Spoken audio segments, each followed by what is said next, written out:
Hey, how's it going, everybody? Today we're going to be tying walleye or white bass flies. So this is a very simple technique and it's very easy to do. So let's get started. Here's a few things on my desk that you can use to tie your flies with. You don't need exactly this, but this is all like the main things I generally use. So you'll need a vise here. I got mine at Fleet Farm for like 20 bucks. Very cheap, but it works great, honestly. Also, you'll need yourself some hooks. You'll also need yourself a bobbin and some line on it, some scissors, some fly cement or hard as nails is what I got here, and some more fly tying line. Also, some bucktails or flashabou you can see I have right there as well. You don't need it, but it does. It's another thing you can add. So let's jump right into this, shall we?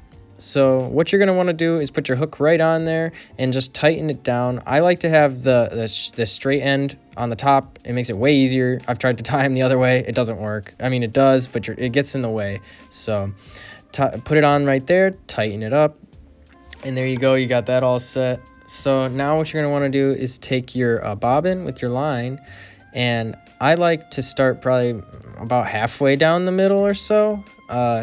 And that way it's got about a good half of that covered right there for a base layer to lay your bucktail on.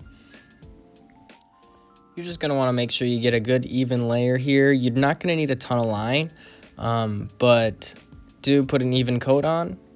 And then once you got that full layer set on there, you're going to want to set your bobbin down.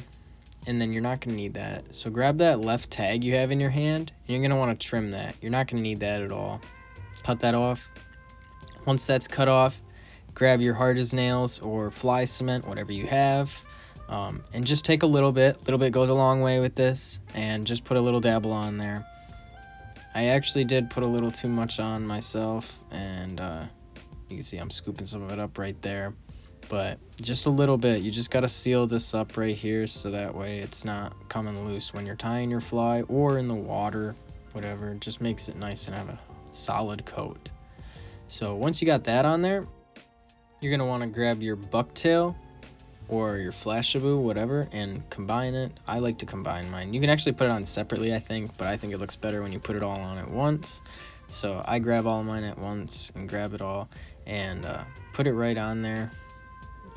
I like to trim the end to make sure, see how it's all even right there, so that way it lines up perfectly with the eyelet, so I don't have to go back and cut it later.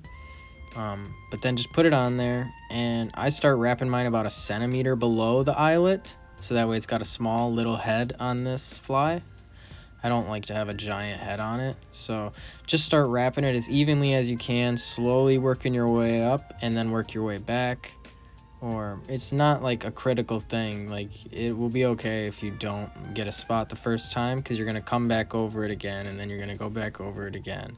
So just make sure you get that whole thing covered to make it look nice and neat. So just keep wrapping.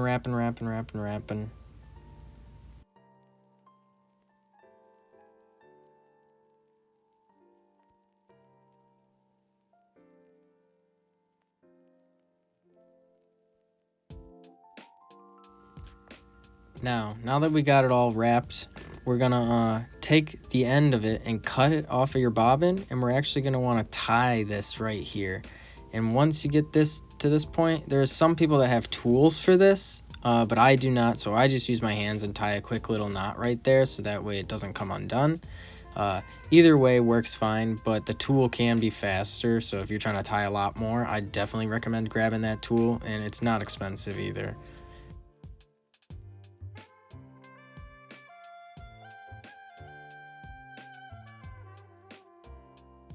Now that we got that, we're going to want to trim the tag off of it and grab your fly cement again and seal that up right there on the knot and the entire what you wrapped, because this is going to create it so it does not come undone in the water when a fish is biting it or anything, and it'll just make it last a lot longer than if you weren't to do anything to it. So that is all, guys. That is really all you need to do to tie your own walleye or white bass flies. They work great in the spring or the fall. Definitely a technique I recommend learning. And I mean, there's not much more to say about it. I mean, if you go throw these things, you'll see what I'm saying. They work almost better than lures sometimes. And it's such a great feeling to know you tied that lure. So I hope you guys enjoyed. And until next time, guys, see you later.